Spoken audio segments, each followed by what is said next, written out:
Hey, what's going on, everyone? This is Eric with SweetSpotDFS, and welcome to a DFS strategy video for the 2022 Tournament of Champions.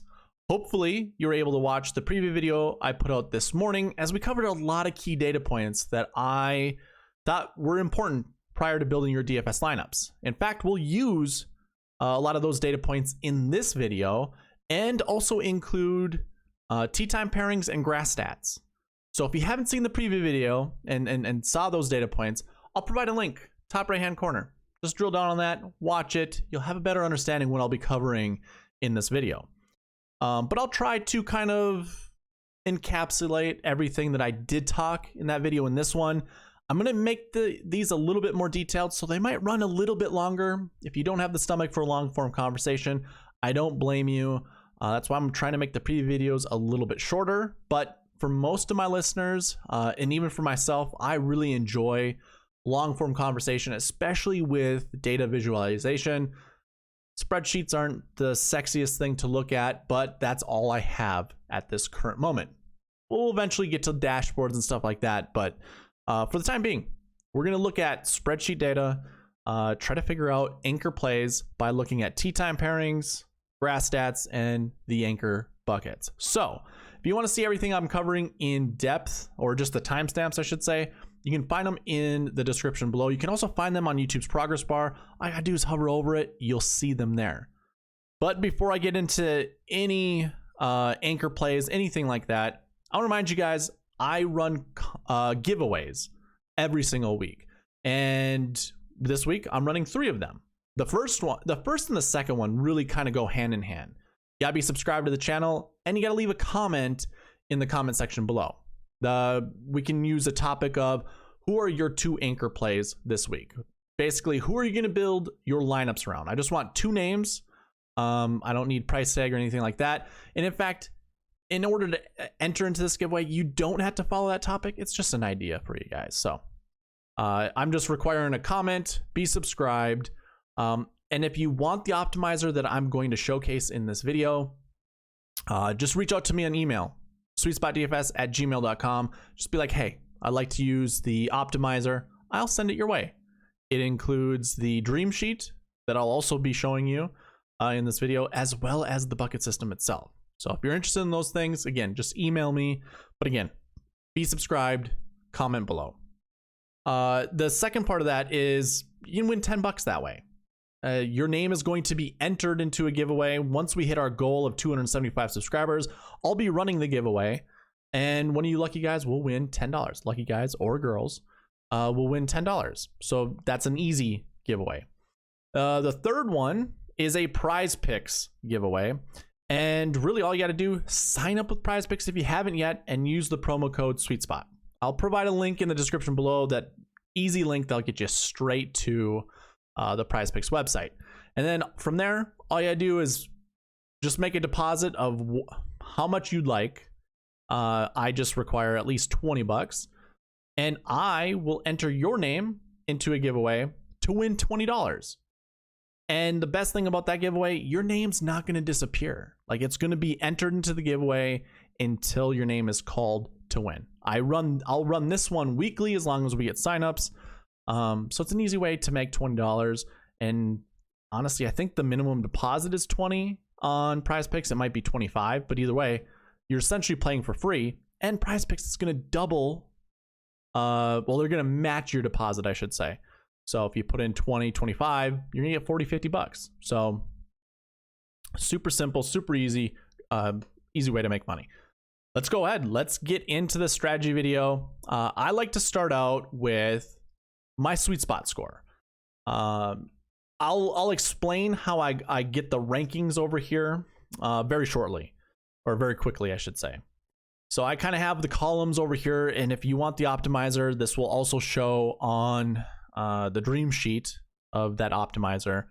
It's basically all the stat categories that I'm looking at. We're looking at official world golf ranking. I have 3 grass stat categories. We have your overall grass average, your top 10 success rate, essentially. What is their frequency of finishing inside the top 10 on this grass, which is Bermuda. And then we have 2021 grass. I also have tournament history, which really you can just call course history this week. because this tournament has not been played on any other golf course since this one, dating back to, I think, 1953. But if I recall correctly from the preview video. I do have bogey avoidance, birdie or better. Not too like sold on those numbers. Basically, the cream rises to the top with this stat. I do have some recent form stats that I really don't care for because there's no recent form at this event. There's been 6 weeks off from the last PGA, the last event that goes towards the PGA playoffs. Essentially, we did have the QBE shootout, which might be PGA sanctioned. I can't remember. And then you also had the Hero World Championship, which is not PGA sanctioned. Those tournaments I don't count.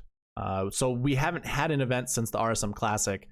Really, no competitive play for that long. There's no recent form. So I would argue anyone tooth and nail on that. There is no recent form. And so the stats here, no one's really getting a huge benefit. I mean, you have Cam Smith down here that's getting more points. Obviously, the more points, the better. And then we also have Harris English. There's just a few people that played in the RSM Classic, and that's why they're getting a little bit of a boost.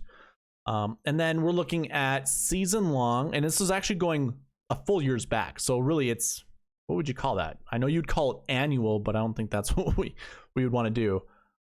This is just years worth of stat. A year, 1 full year's worth of stats. So we're looking at their DraftKings average, scoring average, rounds under 70%, because your best scorers are going to have really good stats here. Your made cut percentage, which should be, I always mess these up. It should be just cut made percentage. And then your DK top 10. What is the percent? What is their success rate finishing inside the top 10 of DraftKings points? Because a top 10 result in a tournament might not relate to a top 10 result in DraftKings. Scoring can be a little different, especially when you get to the 7th, 8th, 9th, 10th position. Those can flip-flop with guys that are 13th, 14th, 15th place, dependent on how many birdies they make, any scoring bonuses, stuff like that. So I am now keeping track of this stat. And again, we're going a year back. So all of those stats accumulate into points, and then based off those points, you get my ranks. So that was a long-winded version of how you get my rankings. And your number 1 guy is Victor Hovland. Number 2 for me, Justin Thomas, and really everybody on the screen, this is your top 20. You can't see the 20th guy, but it is Brooks Koepka. But you can see everyone above Brooks. I like to look at this and see what kind of stands out. 8,200 Sungjae Im stands out big time. And that's because of Bermuda stats. Same applies with Sam Burns, $9,100. Both of those guys, great values. They're ranking out better than Jon Rahm, who is your number 1 golfer in the world. I mean, he's the number 1 golfer for a reason. He is the best golfer on the planet right now. But, some potential above Rahm. So I don't know if you really need to necessarily pay up to Jon Rahm, but in the preview video, you would have seen we want to play a 10K golfer.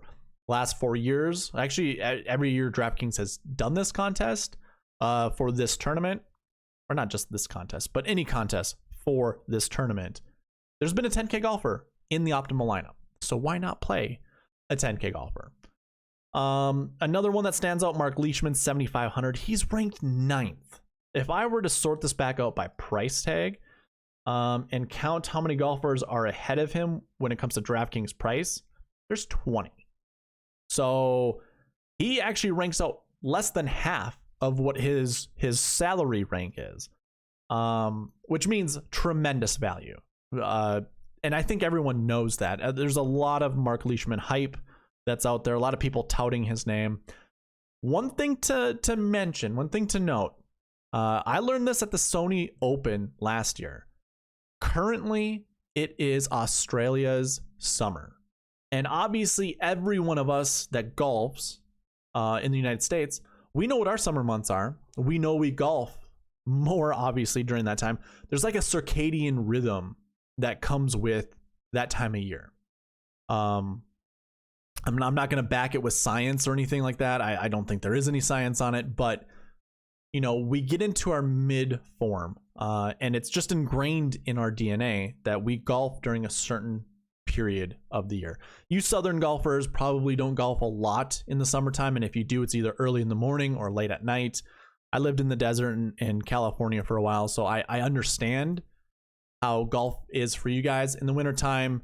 Kind of funny, most of the guys didn't golf because it was too cold, which was insane to me. You know, coming from Minnesota, Palm Springs winters were the best temperature ever. Truly paradise for golf, honestly. Loved it. But summer, it's ingrained in us. So that's what I'm getting at with these Australians in the field. There are a few of them. So I think you have your pick. Mark Leishman's going to be very high owned. I don't know if it really matters. I have a video in the future. I put all the data together. I've compiled a full year's worth of data going over ownerships. You guys all know my take on ownership and how I feel about it. The data kind of backs my opinion. I say kind of because I'll save it for you guys.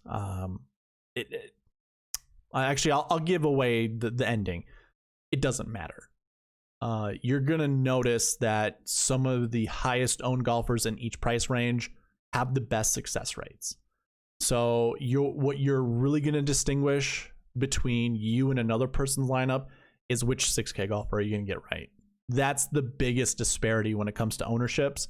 And when it comes to your highest owned pricing tiers, so 10, 9, 7, 10, 9, 8, 7, 6, the 6K range obviously is the worst range of picking out the right golfers.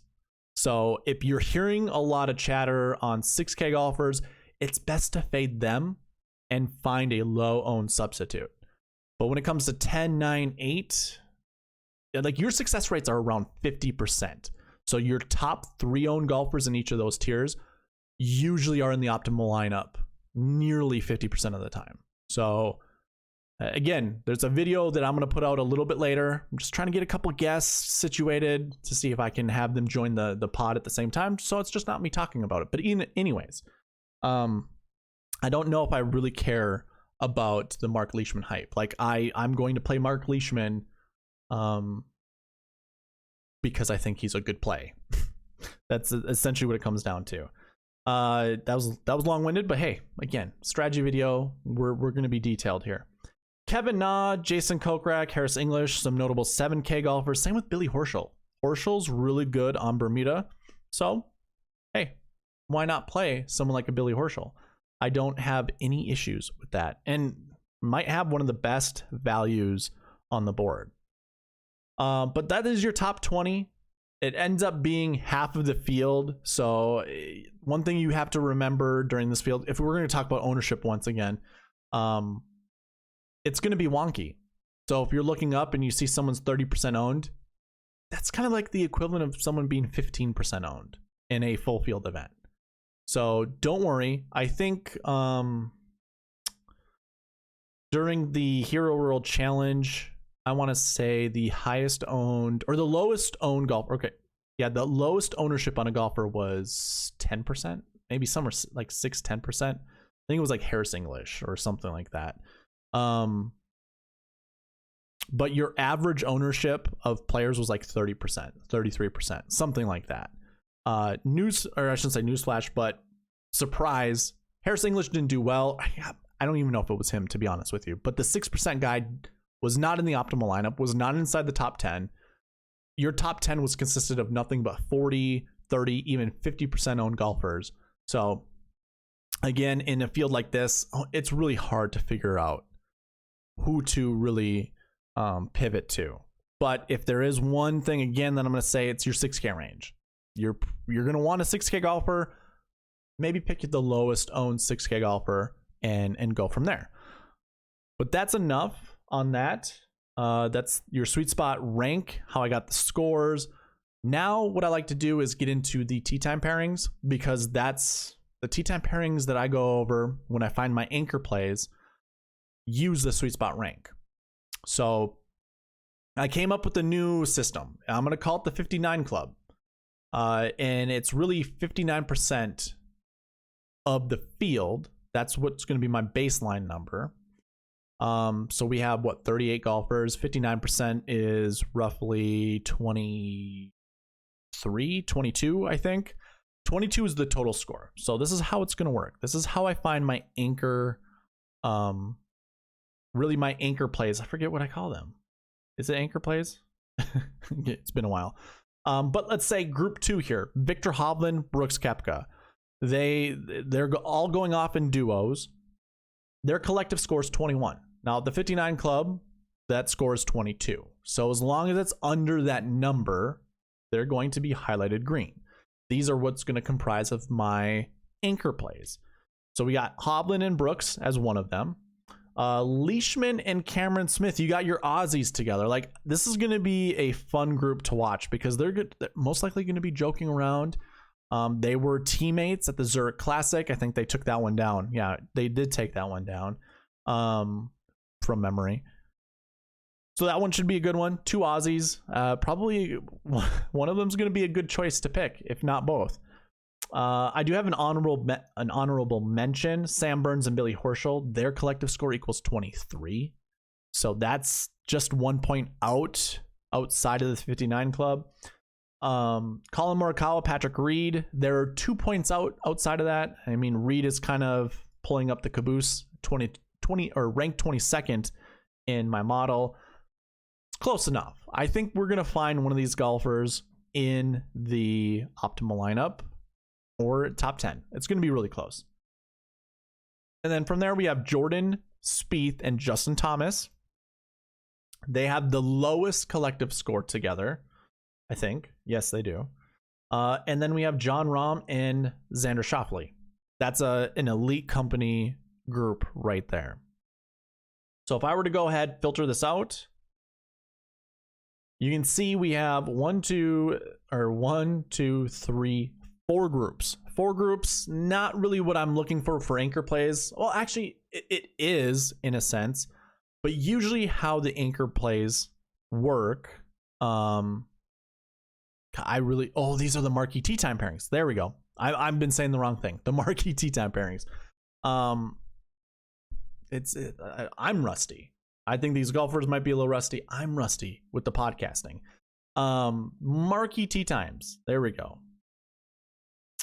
There's 4 of them. Usually we see somewhere between 6 to 8 of them. And when there's usually around 6 to 8, we see 2 golfers from that group of golfers that find it in the optimal lineup. I think we'll probably find 1 at least. I wouldn't be surprised if we see 2. 2 is kind of, the default number. So I'm going to go with that. We're going to say there's going to be 2 golfers from here that are going to be in the optimal lineup. I'm really confident that there's going to be at least 1. I'm not super confident there's going to be 2. So with that being said, when you look at the names here, you've got some elite company. We got Rahm and Schauffele. We got JT. We got 2 favorite Australians in the field, Mark Leishman and Cameron Smith. Their ownerships are going to be super high. And then Victor Hovland. Like, Victor Hovland, I think which tournament did he just win? Oh, he won the Hero World Challenge. So he's coming off a second win within like 6 weeks or something like that. 7 weeks. But then you also have like someone like Brooks who might not get any traction, and Jordo. Like, I haven't heard a lot about Jordan Spieth, but I mean, if you want some pivot plays, these might be your guys. But yeah, I definitely think 1 golfer from this group of guys will be in the optimal lineup. And to pair that up, I mean, I think using these 2 groups here would be really good too when building your lineups. That was a short marquee tee time pairing. Again, it's a limited field, so I mean, although I'm saying we're going to be detailed here, it might not be that long of a video because there might not be that much to talk about. If you recall, we'll go right into the anchor buckets from here. Just to kind of go over this a little bit. We did this in the preview video, so I highly recommend watching that. We talked about you needing a 10K golfer. When we went through the optimal lineups over the last 4 years, we've seen a 10K golfer inside each of those lineups. Now, some other solid pieces that have been in the optimal lineup every single year dating back to 2017. Golfers who top 20 this event the year before. That's one bucket. You want one golfer from there. You also want a golfer who did not play last year. This doesn't include course history, so it could be golfers who have 0 course history or golfers who have played here before. But yeah, definitely a golfer from last or who did not play last year. That's one other one that you want. When it comes to course history, having top 20 course history, which isn't difficult. Your field at this tournament is usually 30, 40, 50 players deep. So being in the top 20 is like half of the field. We want somewhere around like 3 golfers. That's the minimum that's been inside the optimal lineup. 3 golfers who have a top 20 course history at this event, and that's your average finishing result. That's it. That's all that stat incorporates. So you want 3 golfers from that group.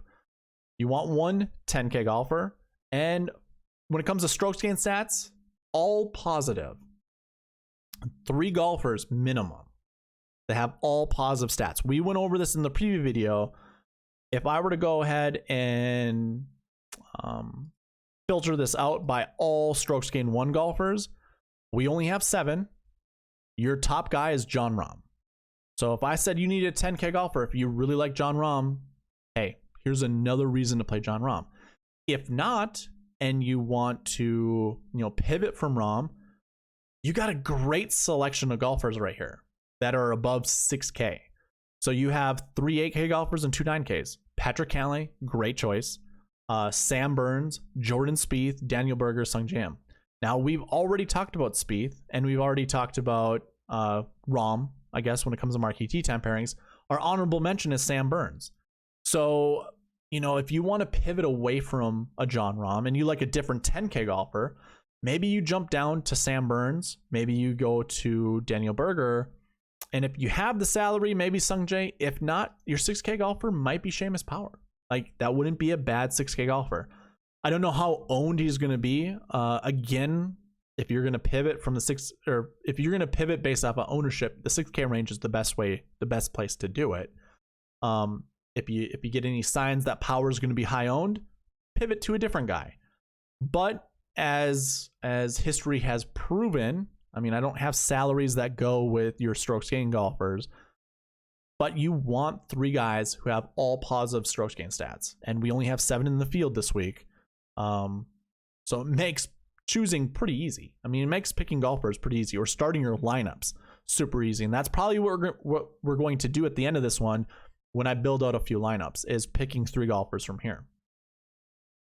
Going back to the buckets. So we talked about strokes gained, and really those are really the only true anchor buckets where we've seen one inside the optimal lineup in each of those buckets that I just discussed.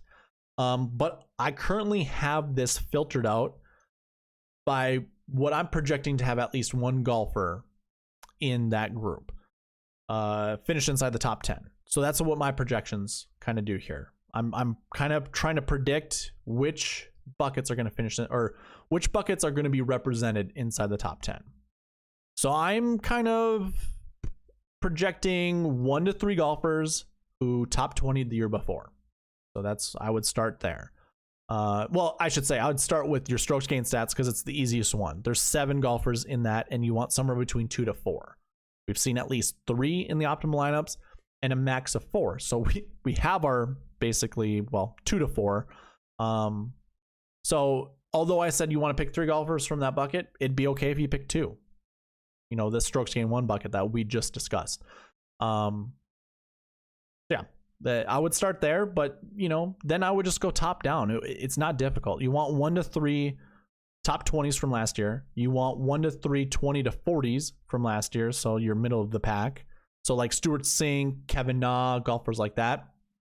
No issues playing them for me. I do project them to be inside the top 10. Being in the optimal lineup, I mean, it's a 75% success rate, or a frequency rate, I should say. So only 1 year it was not in the optimal lineup out of the 4. So you have good odds there. Going to the next anchor bucket, we want somewhere between 2 to 5 did not place from last year. So pretty easy. One of the bigger buckets, there's 17 golfers in that bucket this year. On average, there's usually 25. So I guess I don't know how to feel about that. Usually if this is a volume driven bucket, which based off of, typical field size, 25 is large. That's really large. So it seems like it's a volume driven bucket, which I don't know if quality will rise to the top or if it's just, this is where you find your 6K golfer. We'll probably take a look at that. Then we go to the course history, and there are only two buckets to really talk about. It's your top 20 course history, and then golfers who did not play, who have not yet played this tournament. So those are the two anchor buckets when it comes to course history. We're looking somewhere between 4 to 6 top 20s that have top 20 course history, and 1 to 2 did not plays. So you can go somewhere in that range to select your golfers from. Pretty easy, pretty simple. And then salaries, obviously we talked about the 10K range already. Don't have to do that again, but the 8K range shows up. Now there's a 75% clip of being in the optimal lineup. 1 year out of 4, we haven't seen an 8K golfer in the optimal, but the other 3 we have. So that's a good percentage. We have 8 golfers in that bucket this year. On average, we see 4. So I think we're definitely going to have a good chance of finding one of these guys in the optimal lineup. And then strokes gained, we talked about those already, or at least strokes gained 1. That's all stats positive. Strokes gained 2 is your positive off the tee, positive putting, and a negative stat either in around the green or approach. Projecting somewhere between 1 to 3 in that range. 66% frequency rate. That's only because I only recorded 3 years of data for strokes gained stats, so that's why it's different from the other buckets. That's pretty good. So 2 years out of 3, this has shown up inside the optimal lineup. And then it's positive off the tee, negative putting, and any of the stats in between can be positive or negative. I just only focus on off the tee and putting, and we're looking at 1 to 2 from that bucket, and also 1 to 2 from the strokes gained 4. Now it's worth noting that strokes gained 4 bucket has never been in the optimal lineup. 0% frequency rate inside the optimal lineup. Maybe we just stay away from there.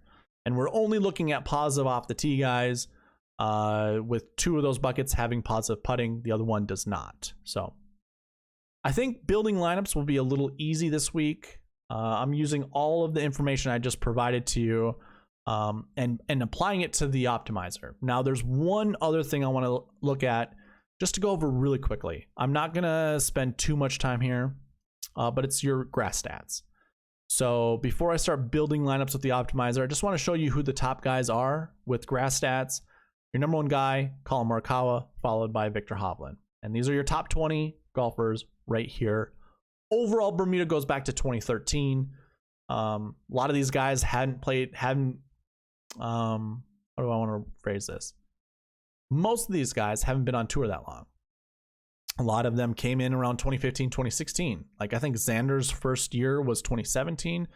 So, I mean, you see him up here. He has 30 events under his belt, a pretty decent overall average finishing position. And then you got someone like Billy Horschel, who's played 79 events and has, just 1 point different from Xander Schauffele and $2,500 discount, essentially. Now, do I think they're one and the same? No, not even close. I mean, Xander and Lanza, Xander's better surface is bent grass, but still very quality on Bermuda. Obviously, you guys can do with the information I provided you. You can do with it as you will. Again, it's just me providing you this information and then giving my opinion, as we all do, right? Mark Leishman up there again. He's ranked 9th he's actually ranked 8th in overall grass stats. So just kind of following that trend of being a high ranked golfer in this field. But yeah, not going to talk about more of that. Top 10 success rate. Your top guy, Colin Morikawa, he has finished top 10 in 50% of his Bermuda events.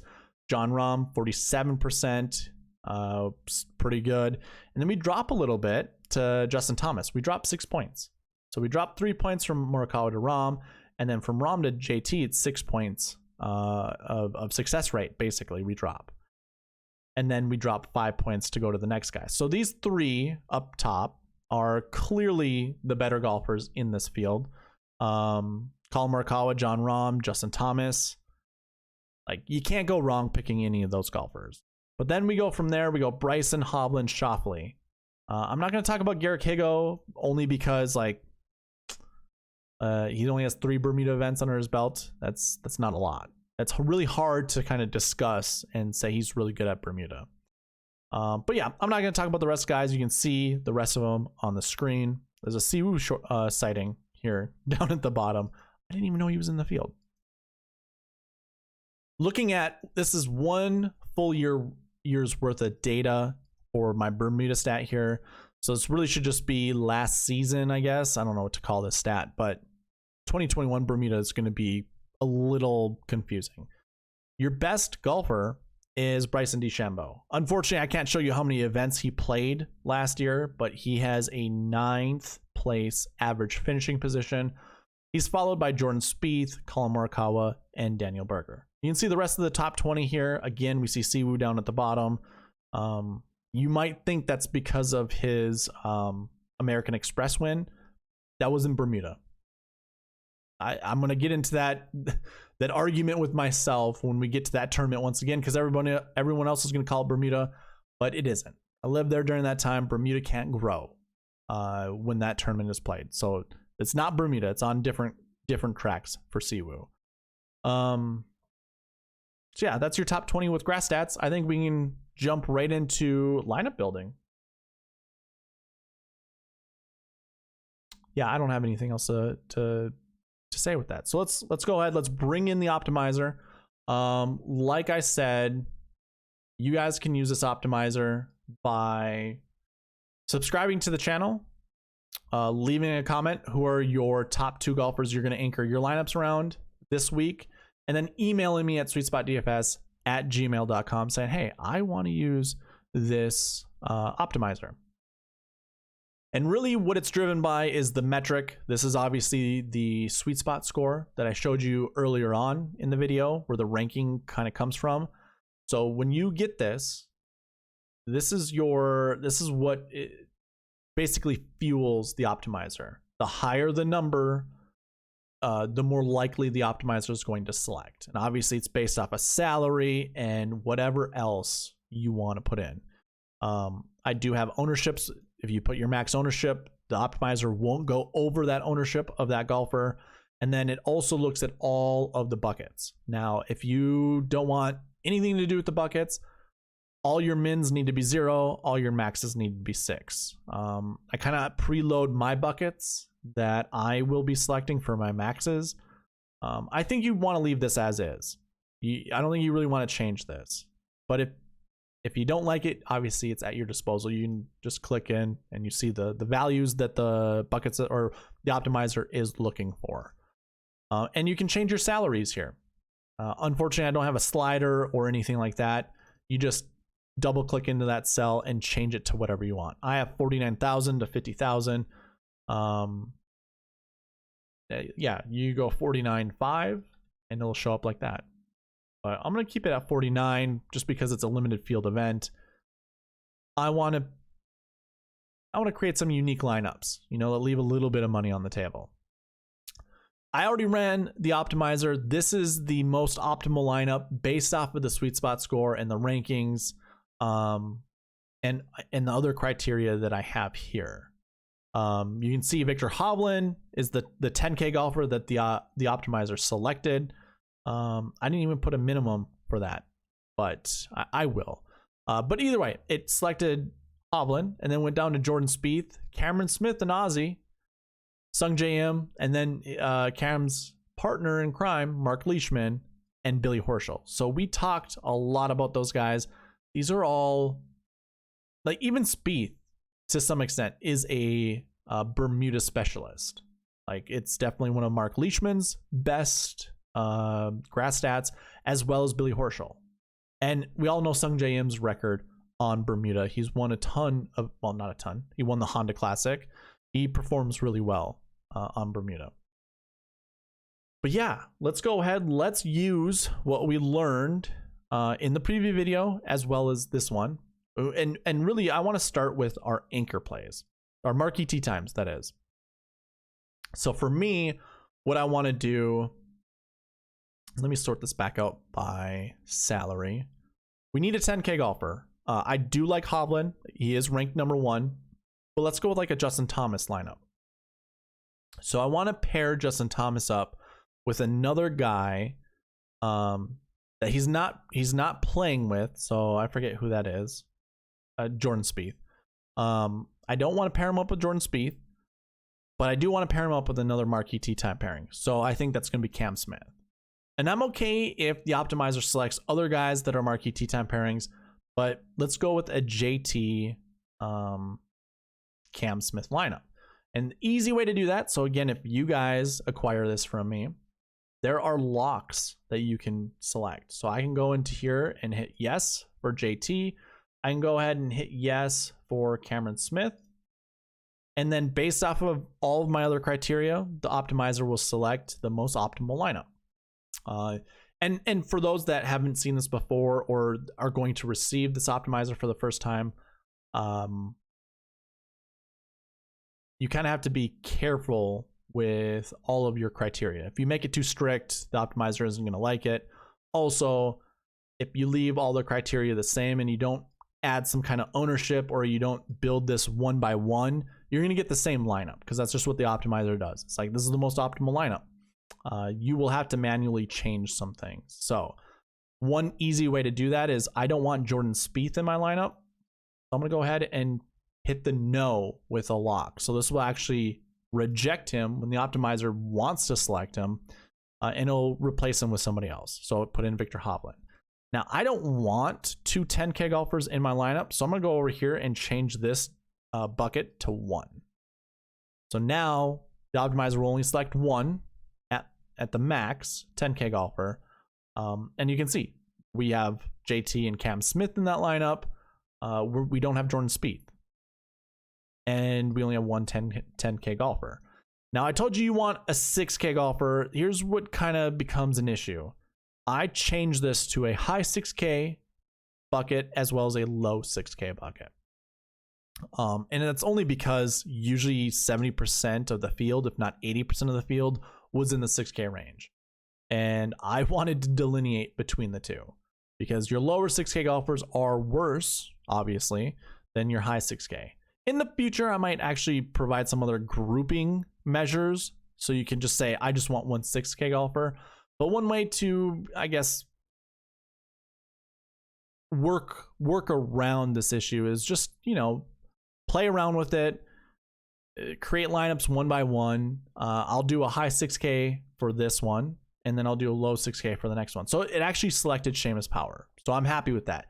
JT Burns, Cam Smith, Sung J.M., Billy Horschel, Seamus Power. I'm winning all the money with that lineup. Like, I really like that lineup a lot. Has a lot of the top Bermuda guys in there. I have no complaints with that whatsoever. Now, let's say I want Mark Leishman in that lineup instead of Cam Smith. What I'm going to do is hit a no because the optimizer might like him. And I know I don't want him in this next lineup, so why not lock him out? So now I'll have Mark Leishman, and that's going to change things. So now JT, Xander, Sam Burns, Mark Leishman, Seamus once again, and Kevin Kisner. So now I have a high 6K and a low 6K, and that's fine. Because if you're in the preview video with me, we already went over a year where we had a high 6K and a low 6K in the optimal lineup. And in fact, we saw that a lot. We only had 4 years to look at, but I think we saw it at least twice. And then 2 years where there was only a low 6 and another year where there's a high 6. So not a lot, half the time. So don't be afraid of that. Definitely look at your two 6Ks. Again, I'd stay away from having two 10Ks. But if we were to go back to the anchor buckets, I believe we want to play some 8K golfers, somewhere between 1 to 3. And I don't think the optimizers had selected any 8K golfer. Yeah, it skipped it. 2 9s, a 7, and 2 6s. So again, in order for the optimizer to select an 8K range, I just come down to the range, go to my minimum category here, and put 1 in here for the 8K range. So now the optimizer is forced to select an 8K golfer. It's forced to select a high 6K golfer. And I was also forced to pick Mark Leishman and Justin Thomas. Again, the more requirements you put, the more likely you're going to break the optimizer. That happens, just remove one of your rules. But it didn't, and it selected another really good lineup. This is the same lineup that we just saw with Cam Smith. It just replaced Cam Smith with Mark Leishman. So again, optimizer selecting some good golfers from that Marquee tee time pairing that I wanted the optimizer to select. Now, another one, you know, we talked about the strokes gained 1 buckets. So we can clear this out. And again, we had 3 golfers that were in either the honorable mention Marquee tee time or the actual Marquee. So we have Rahm and Spieth, and then you have Sam Burns. That's kind of in that, what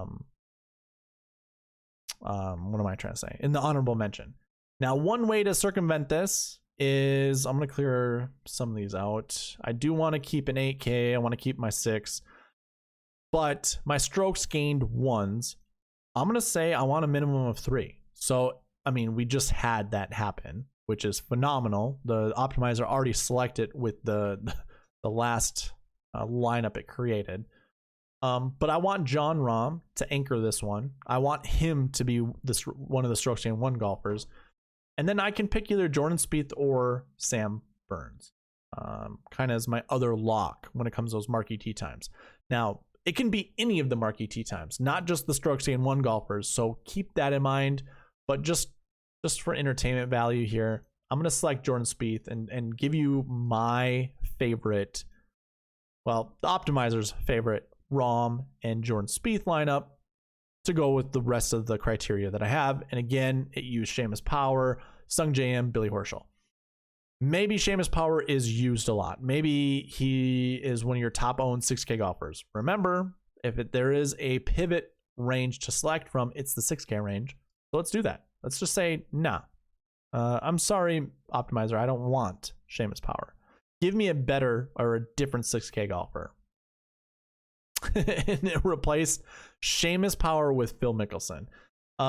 Hey, that is going to be a very contrarian lineup. Just switching from Power to Mickelson. How many people are going to own Mickelson at this tournament? Probably not a lot. He might surprise us. He might not. But knowing what I know now about ownerships, I think Mickelson would actually be a good play. Like I have no issue with that. I know a lot of people have been talking about Max Homa. That'd be another good one. Really, we don't have. We have 4 golfers that are in that higher 6K range. The other 4 or the other 6K golfers are in that lower 6K. So let's do that instead. Let's move this to 0 and move this to 1. So now we're going to make sure it selects a low 6K golfer and not Seamus Power. So now we add Kevin Kisner, which is not surprising. Kevin Kisner is really good on Bermuda. Rahm, Spieth, Cameron Smith, Sung J.M., Billy Horschel once again. You know what? I've seen Billy Horschel way too many times. Let's pivot from him. See what the optimizer selects. This one's going to take it. It's thinking. Okay. 3 Australians in my lineup here. We have Rahm, Spieth, Cameron Smith, Sung J.M., Mark Leishman, Matt Jones. I don't mind it, but I also don't care for it, which is probably going to be a good lineup then. 3 Australians feel like that's too many, but again, it's their summertime, so maybe that's not a bad play. I'm not a huge fan of Matt Jones. I'm gonna go ahead, cross him out. I'm also gonna cross out Kevin Kisner and see if it'll select like a Cameron Davis, a Brandon Grace. That was actually quick. They'd pick Joel Damon. Okay. Hey, that's not bad. I personally am not a fan. Like, I don't want to select him here.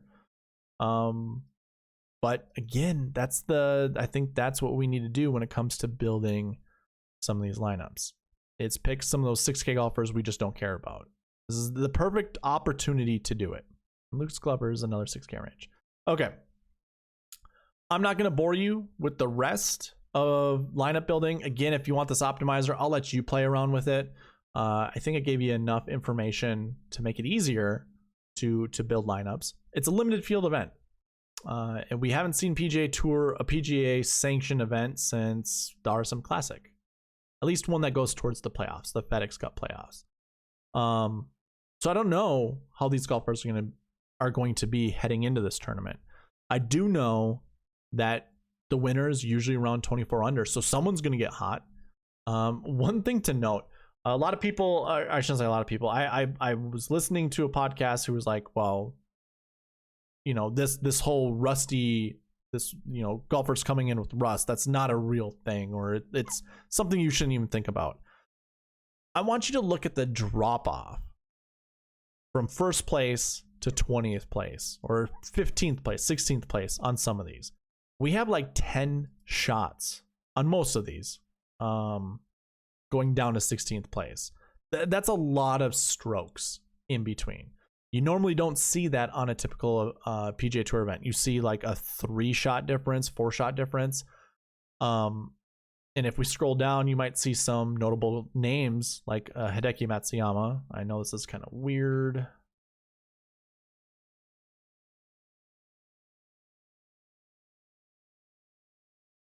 Let me just fix this a little bit here. You know, Hideki Matsuyama, Tony Finau. Those are some notable names from last year's tournament that didn't play that well. The rest of the guys, you know, that you would have assumed would have, did. Do we have any other names? I didn't really look at this prior to saying what I said. I just knew that the drop off from first place to 14th, 15th place was pretty steep. So yeah, all these golfers are coming in with the same situation. No one's really played a PGA Tour event in a long time. They're probably practicing. They probably, you know, have some decent. I mean, you have a 9-shot difference between Xander and Bryson. So I guess everyone comes in with a little rust. Some people just fire on all cylinders. I mean, like one of these golfers was in the optimal lineup in 2019. If I were to go look, Patton Kizzire was 6,200. He was in the optimal lineup, and he finished what? 10 shots from first place. So again, you don't see that in a typical PGA Tour event, but you do here. I don't have anything else to say. I don't have anything to talk about. Remember, there's those giveaways that I have. You gotta be subscribed. We have to hit that goal of 275 subscribers before I run the giveaway.